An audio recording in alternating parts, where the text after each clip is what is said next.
The first is that according to research at Harvard, about 50 to 85% of social and environmental impacts actually happen in the supply chain.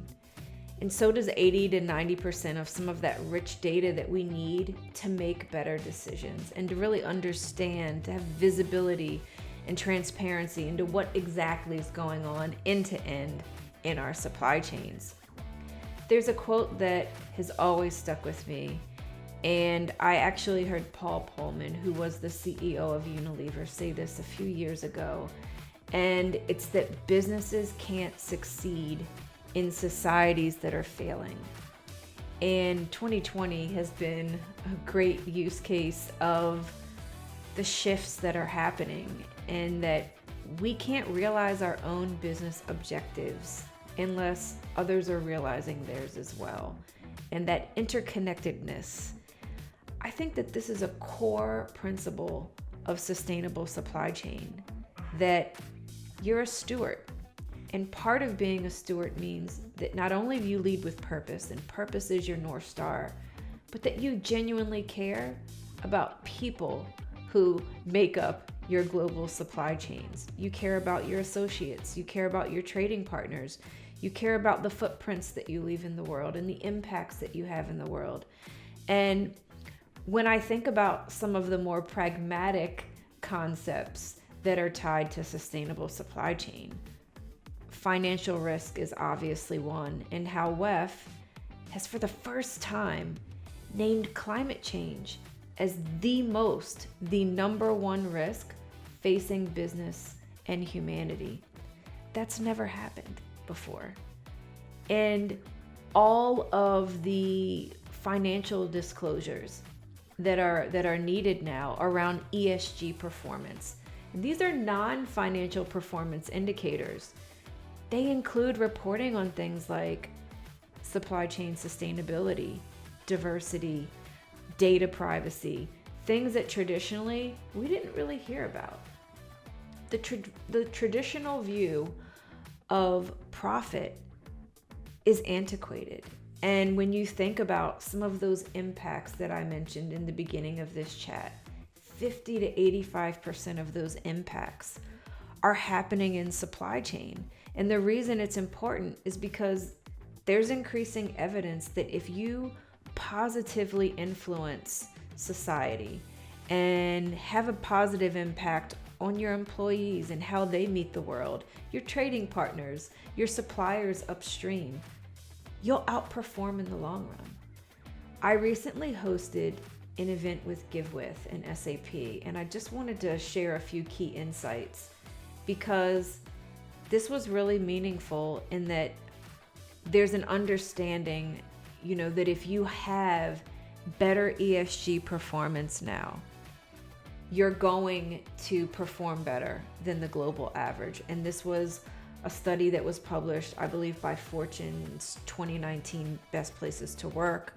We also have seen research out of Harvard and NYU Stern Center for Business Sustainability that show companies with that ESG commitment, they outperform. There's a significant reduction in risk mitigation, in some cases in excess of 80% reduction.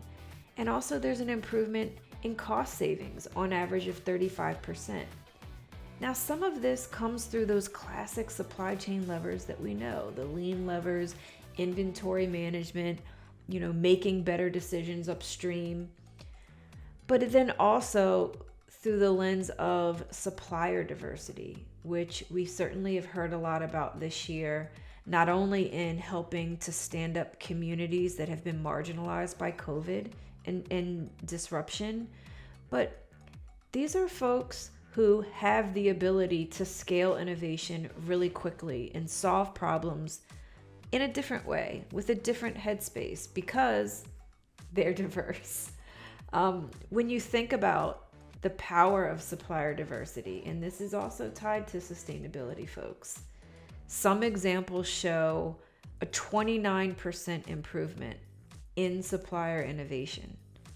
So when I think about the future of supply chain, I think about a Venn diagram. that is technological, natural, human, and industrial systems working together in concert to build a bold, equitable, viable, profitable, but maybe profits defined differently, a different future for us. And the promise in my heart is that in a lot of ways, the Sustainable Development Goals, they are that roadmap for sustainable supply chains. Now, whether we need a sustainable future, one that, keeps the world from imploding due to climate change and the fact that we just haven't understood the power of everyone collaborating and that we're one race. Maybe we need a circular future. Maybe there's an opportunity in certain markets to leapfrog a sustainable economy and some of the sustainable investments that we're making. Maybe circularity is the future. And when you think about sustainable supply chains, I think that sustainability and circularity are first cousins. But I also have come to recognize that there's more disruption in being circular. And I think that there's a real opportunity for sure that circularity provides, and that it is more inclusive, and it can be very empowering as well, and that you're thinking about materials and resources and value differently. And there are a lot of really cool companies and initiatives happening right now. I've done a ton of podcasts with the Ellen MacArthur Foundation, hi James, and Pixera Global, hi John, and most recently a company called Reaply. Hello Gary. And if you haven't listened to these episodes, please check them out, because it was interesting. They provided a sort of mental shift for me. Even where I am in my life, I'm always learning every day and evolving. And when you think about growth, part of that growth is questioning whether sustainable supply chains really provide the answer for the future of humanity and the future of this planet. So explore this question. It's certainly something that I'm exploring. I think it's better than the linear, we've always done it this way, traditional business model that needs to be disrupted. But maybe the future is circular. Thank you everyone for listening.